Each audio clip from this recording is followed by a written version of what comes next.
ഇന്ന് നമുക്ക് അമൃതം പൊടി വെച്ചിട്ട് നല്ല ടേസ്റ്റിലൊരു അവലോസ് പൊടി ഉണ്ടാക്കാം.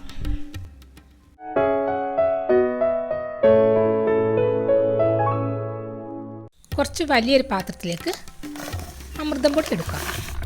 1 കിലോ അമൃതം പൊടിയാണ് ഞാൻ എടുക്കുന്നത്. ഇതിലേക്ക് കുറച്ച് വലിയ 2 തേങ്ങ ചിരകിയെടുത്തത് ഇട്ട് കൊടുക്കാം. ഇത് 6 കപ്പ് തേങ്ങ ഉണ്ട്. അതുപോലെ 1 കപ്പ് അരിപ്പൊടി കൂടി ചേർത്ത് കൊടുക്കാം. പത്തിരിക്കും ഇടിയപ്പത്തിനൊക്കെ ഉപയോഗിക്കുന്ന അരിപ്പൊടിയാണിത്.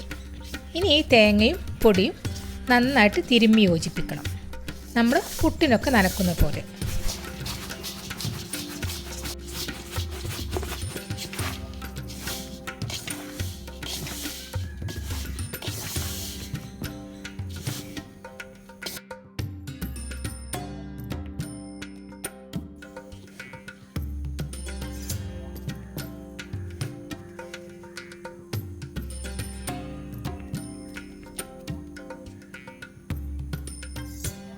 ഇനി ഇതിലേക്ക് 2 ടേബിൾ സ്പൂൺ ഏലക്കാപ്പൊടിയും 2 ടേബിൾ സ്പൂൺ ചെറിയ ജീരകവും ഇട്ടിട്ട് ഒന്ന് മിക്സ് ചെയ്യാം.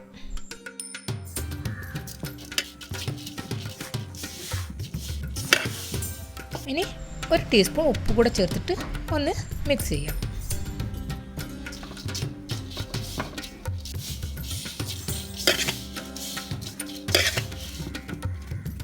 ഇനി അടുപ്പത്ത് വെച്ച് നന്നായിട്ട് ഇളക്കിക്കൊണ്ടിരിക്കണം.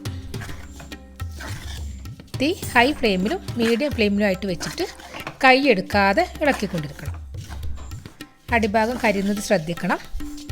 ഒരു 30-35 മിനിറ്റ് എടുക്കും ഇത് റെഡി ആയിട്ട് വരാൻ. ഇതിപ്പോൾ ഏകദേശം റെഡി ആയിട്ടുണ്ട്. റെഡി ആയോ എന്നറിയാൻ ഇതിൽ തേങ്ങയുടെ പീസ് ഒന്ന് കടിച്ചു നോക്കിയാൽ മതി. തേങ്ങയുടെ സോഫ്റ്റ്നെസ്സൊക്കെ പോയിട്ട് കുറച്ച് കട്ടിയായിട്ട് മുരിഞ്ഞു വന്നിട്ടുണ്ടാവും. ഇനി ഇതിലേക്ക് 1.5 കപ്പ് പഞ്ചസാര ഇട്ട് കൊടുക്കാം. ഇനി 1-2 മിനിറ്റ് ഒന്ന് ഇളക്കിയിട്ട് തീ ഓഫ് ചെയ്യാം. 35 മിനിറ്റാണ് വേവാനെടുത്ത സമയം. ഇനി ഒന്ന് തണുത്തതിന് ശേഷം ചെറുതായിട്ടൊന്ന് പൊടിച്ചെടുക്കണം. ഇതിൽ നിന്ന് നമുക്ക് 1 കപ്പ് അവലോസ് പൊടി ഒന്ന് മാറ്റി വെക്കാം.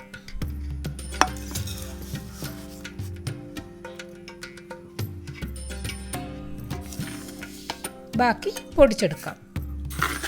ചെറിയ രീതിയിലൊന്ന് അടിച്ചെടുത്താൽ മതി, വല്ലാതെ പൊടിയരുത്. ചെറിയ തരിതരിപ്പോട് വേണം പൊടിക്കാൻ.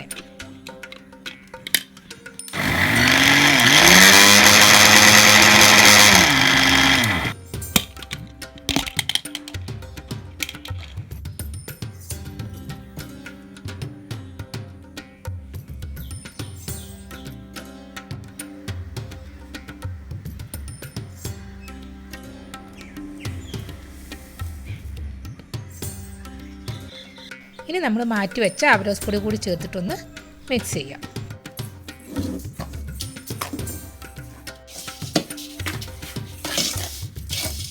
ഈ അവലോസ് പൊടി ചായയുടെ കൂടെ കഴിക്കാൻ നല്ല ടേസ്റ്റാണ്. ടിന്നിലിട്ട് സൂക്ഷിച്ചു വെച്ചാൽ കുറേ കാലം കേടുകൂടാതിരിക്കും. അപ്പോൾ വീഡിയോ ഇഷ്ടമായാൽ ലൈക്ക് ചെയ്യാനും കമൻറ്റ് ചെയ്യാനും മറക്കരുത്. അതുപോലെ സബ്സ്ക്രൈബ് ചെയ്യാത്തവരുണ്ടെങ്കിൽ ഒന്ന് സബ്സ്ക്രൈബ് ചെയ്യണേ.